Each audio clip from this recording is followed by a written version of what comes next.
Hello, everyone. Welcome to my tidbit on cyber threat intelligence and the intelligence war.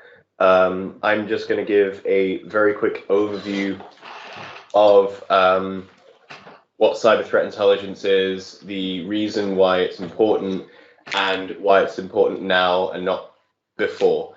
It's not going to be an in-depth look at the methods of cyber threat intelligence and how you establish it within a company topic, which is what is intelligence? Just a really quick background definition for it. When you pick out a piece of information or a particular fact, that's a piece of data. So where someone is at any given point in time, whether or not they're on the phone, that kind of thing. You then process this and you get information, so you understand that the answer to a particular question. For example, does X call Y? Is this person going to call this person? How often do they do it? That kind of thing. You're answering very specific questions. Intelligence is how you would make a decision regarding that. So is X about to call Y with regards to buying guns? If so, we need to take action and stop him. That's when the data and the information has come together to give you intelligence.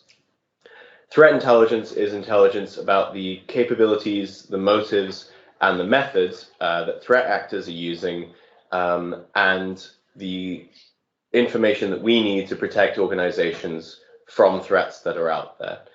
So it's just intelligence on the bad guys, to put it very, very bluntly. The intelligence war, what do I mean by that?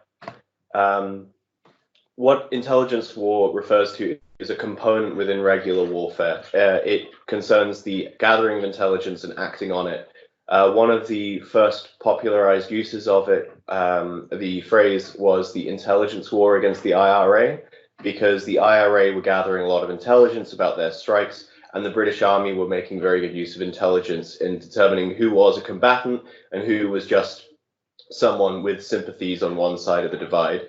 So it's about acting on real intelligence rather than just, information about there are some people over here who are bad, let's go take them out. It's these people in this location at this time. It's not normally used in an information security point of view. However, I think it really perfectly summarizes what CTI represents and what CTI is trying to do. So I use it to say, to refer to the capabilities and the actions of advanced persistent threats and defending entities in terms of cybersecurity. Why does it matter? It's because cybersecurity has changed. It's no longer facing off against lone wolves or ill-trained gangs of people. It's not script kiddies. It's highly professional, highly well-trained experts in the field who have, as Andrew has mentioned before, who have pension schemes. They've got retirement funds. They have promotion structures. They're like proper companies, but working for the bad side, basically. They're motivated and they're professional. A lot of the times their motivations go beyond money and go into politics or even religion. They carry out advanced targeted attacks with intelligence of their targets beforehand.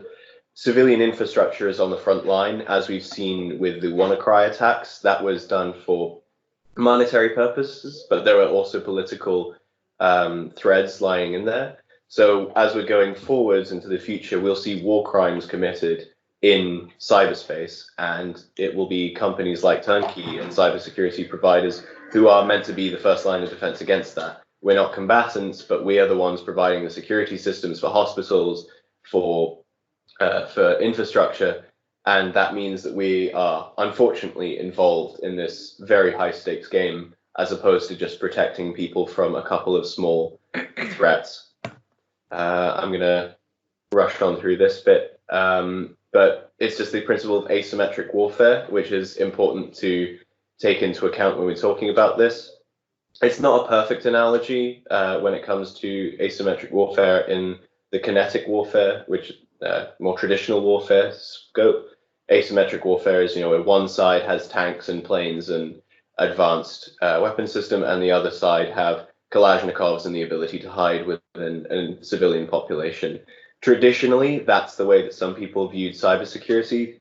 We were the big monoliths defending entrenched positions, and the enemy were a couple of kids with some kit that they were throwing at us from the sidelines.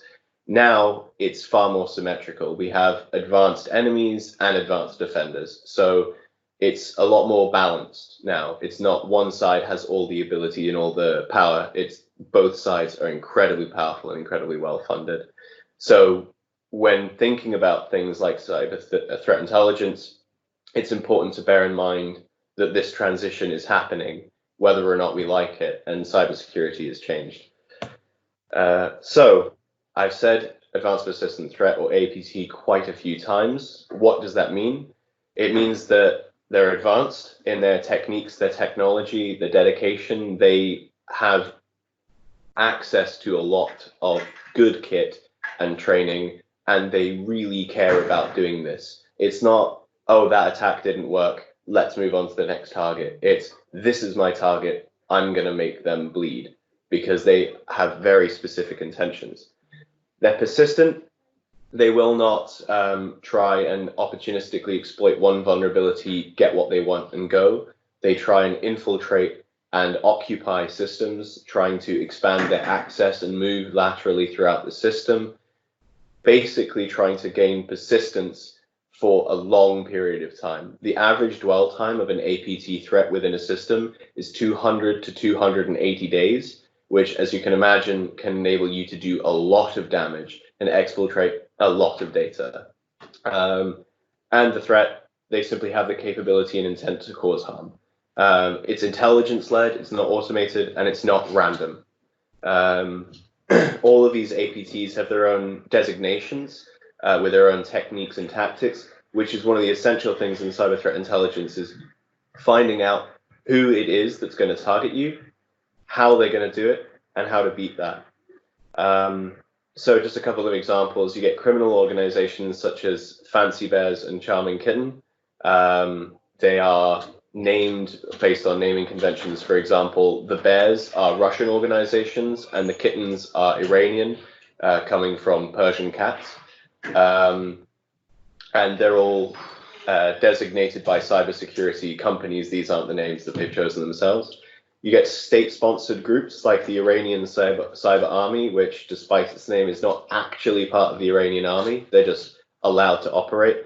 The Lazarus Group, the very coolly named North Korean hacker group, and the Equation Group, something that's not often mentioned because they're on our side. It's the American NSA's hacking group. They're the ones who unleashed Stuxnet on Iran and crippled their nuclear capabilities about a decade ago.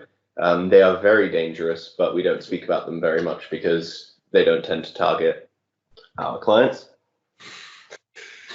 And then you get actual state entities. For example, the very imaginatively named PLA Unit 61398, which is the PLA, the People's Liberation Army of China's official cybersecurity battalion, with wildly varying alleged numbers between 100 and 10,000 individuals. So it's all speculation. FAPSI, which is the Russian information security and spy agency, basically, and the IRG themselves are apparently the fourth most powerful cyber group in the world. So when things like the assassination of Khashoggi happened in Iraq, that raised the cyber threat around the world because groups like the IRG and the Iranian Cyber Army were going to prepare retaliatory strikes. Just as a quick note as well as to the capabilities of these groups, the Iranian Cyber Army in 2015 took out half of the power supply of the entire country of Turkey for 48 hours. They shut down hospitals, schools, everything was completely collapsed in half the country, including the capital and the largest city. So these are very advanced, very powerful groups. and they know what they're doing. Now, how do they differ from a normal attack? I'll breeze through this quite quickly. The standard attack process of any kind of hack is to weaponize or purchase a tool, to deliver it into the target system, to exploit the vulnerabilities that are there, to install, to establish a command and control structure, and then to exfiltrate the data. And then that's it. They're done. They go home. They splash the cash they've got, or they sell off the data to the highest bidder. That's how the majority of cyber attacks at least used to happen. 80% of attacks are these kind of attacks. The remaining 20% are advanced persistent threat attacks, and they're so much more dangerous because they linger within the system. I hope that's visible to everyone. I know there's a lot of text on that screen. What an APT does is in 4 different stages. The first stage is they gather their intelligence. They identify who they want to target and for what reason they're targeting them. Then they will identify collaborators on the inside. So it could be disgruntled employees who they know want to get back at their company and therefore will be willing to work for this group.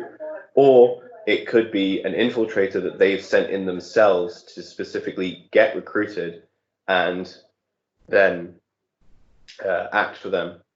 Then, as with a normal attack, they weaponize their tools. They test to make sure that they're not been detected. They deliver, exploit, and establish a CNC structure, same as normal attacks.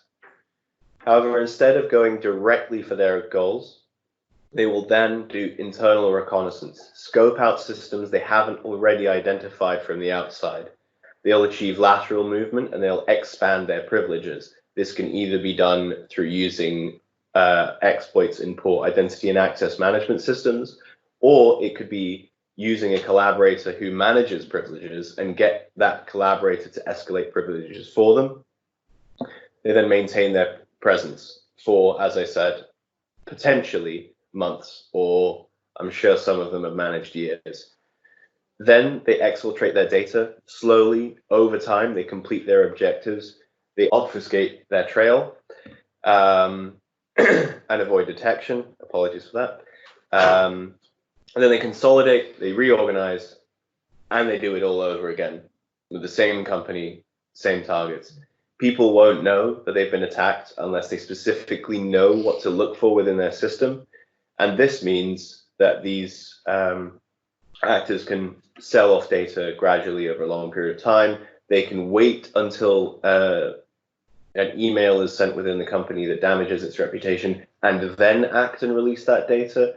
Or they could simply use their infiltration of the system to attack the affiliates of that organization and spread, which is what a lot of states do. They'll infiltrate a couple of companies and they'll spread to other companies, and through there, they will move on to their real targets. So I've kind of covered this already. How it looks now is you've got advanced persistent threats on one side, very dedicated, very experienced, with geopolitical, ideological, financial, or even just corporate espionage kind of intentions to harm their adversaries in the field. They use social engineering campaigns, very sophisticated social engineering, corruption and infiltration, and long dwell malware. The defenders aren't doing so well right now. States, large organizations, NGOs, we have the same objectives of defending our data, preserving reputation, and maintaining financial security, but we're using the same techniques. We're not really preparing for this kind of infiltration. Most companies are preparing for overwhelming force attacks, and they have a security posture based on assumptions of what's the most likely threat to face them, as opposed to detailed knowledge of what particular threats do actually face them. Obligatory Sun Tzu quote: know the enemy and know yourself. In 100 battles, you'll never be defeated. Despite conventional wisdom, which is applied in every aspect of security and defense other than cybersecurity, this isn't really in practice here. Companies almost never know about the specific threats that target them. They just think about a generic hacker or adversary that is out there in the ether of the cyber world, but not the specific targets that they face. Many can be said to not even know their own security, their own defenses. They don't know what's within their own system. Shadow IT exists, unexpected privilege. These kind of issues mean that our attackers are able to exploit vulnerabilities.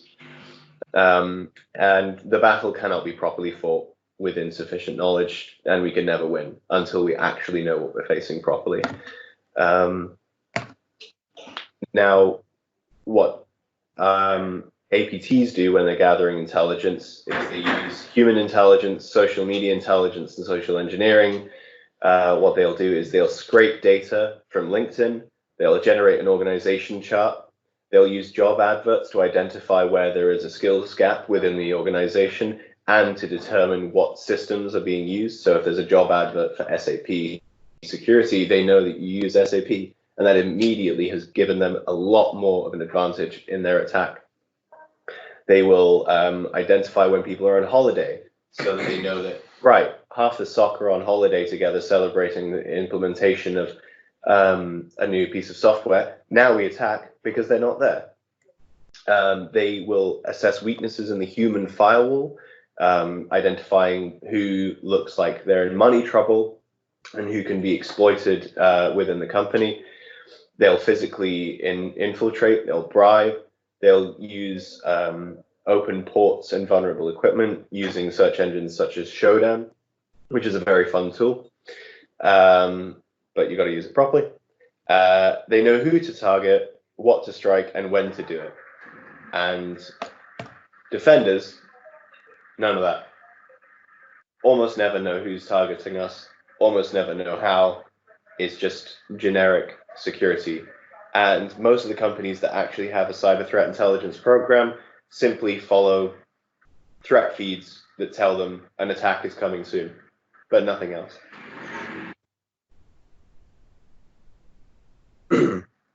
So what can we do about this? Because I realize I am being as apocalyptic as normal.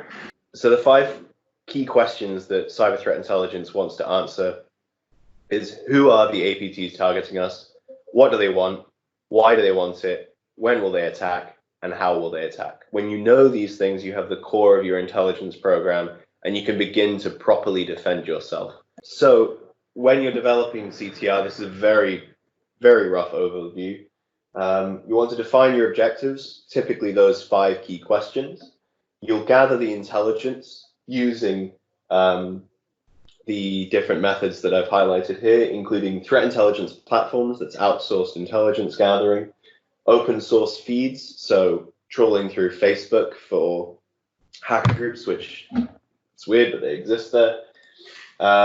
Input from corporate security, if the organization has that, on geopolitical threats or issues like that, which can help you understand your risk rating. Looking for insider threats, specifically hunting out those within the organization that are there to damage it. And then getting into the more technical stuff, running analysis on malware that has infiltrated your system to know who is attacking you and how they're doing it, and getting data from your endpoints. All this feeds in to the 3 different areas of cyber threat intelligence. There's the strategic, which is understanding which includes understanding who in your organization is targeting you, ranking the APTs that face you so you know where to invest and where to pivot your defenses, and your geo-risk ratings, which is coming up with a score of where you are most vulnerable, because although the internet is global, there are weaker and less weak points within your global system. Operational, that's identifying the adversaries to begin with, identifying what drives them, what techniques they use, and generating intelligence on them. And then tactical, which is attributing attacks to specific people, developing indicators of compromise within your system so that you know that a particular APT who's targeting you uses a particular code and a particular way of hiding themselves. Then you can hunt for that way of hiding within your own system. So suddenly, while you are still looking for a needle in a sack of needles, you know the size of the eye on that needle, and you can increase your chances of identifying when you've been breached. It's not perfect, and it's not a guarantee, but it helps. Also, all of this leads into generating intelligence-led responses to attacks. So you know that if APT23 attacks you, they're going to use this type of malware. You then receive an advanced warning that APT23 has targeted your competitor. You now know what's coming. You now know how it's coming. You can then get your SOC and your defenses ready with a specific doctrine of how to counter that specific attack, which, again, there's no guarantee that you'll be successful, but it increases your chances. And that's all that cyber threat intelligence is about. It's increasing our chances to beat our enemies. So what do we want the future of the intelligence war to look like? It's going to be the same on their side, except with AI, they're going to be even more powerful. But what's the defense going to be like? Hopefully, we'll be taking into account what APTs want and countering them directly. We'll be hunting for threats within our own systems, acknowledging them when they're there. We'll be using sophisticated counter APT training in our phishing training. So we won't just be training employees on how to avoid phishing. You'll be training them on how to avoid phishing by the enemies that are actually targeting you.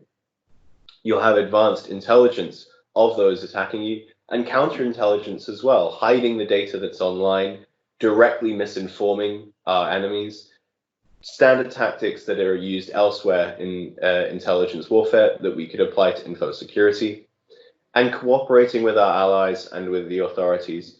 Google managed to work with the Los Angeles Police Department and the Californian State Police to take down an APT that was targeting them in America. They got people arrested. I think a total of about 100 years of jail time was handed out to the people behind it. That is how we will win, or at least do damage back. It's by gathering this intelligence we can actually take steps to take down those who are attacking us. Unless, of course, they're based in Russia, and then we just need to ask Russia to maybe politely not do what they're doing anymore.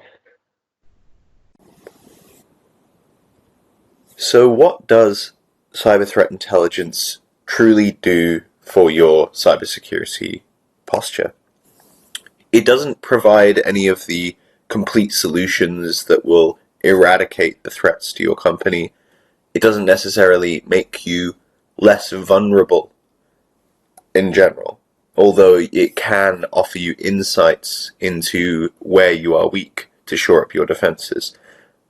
Basically speaking, cyber threat intelligence is a force multiplier that can take your security and take it to the next level. It can improve on what you already have.